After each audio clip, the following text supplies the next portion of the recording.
সেজদায় মাথা রেখে আল্লাহর এই খাস নামটি যদি আপনি 21 বার পাঠ করতে পারেন, ফলাফল দেখে আপনি নিজেই অবাক হয়ে যাবেন।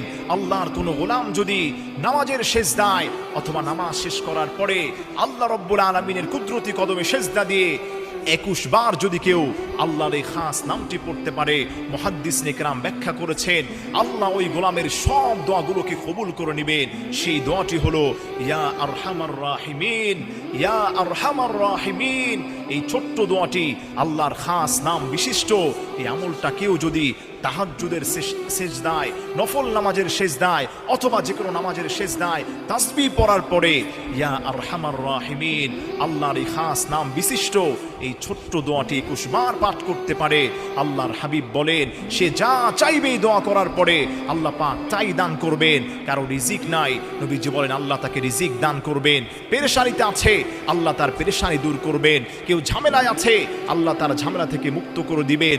যে কোনো ঝামেলা, বিপদ, মুসিবতে কেউ যদি আমলটা করতে পারে, আল্লাহ রব্বুল ইজ্জাত ওয়াল জালাল তার গায়েব থেকে তাকে মুহূর্তের মধ্যেই আল্লাহ পাক সাহায্য করবেন।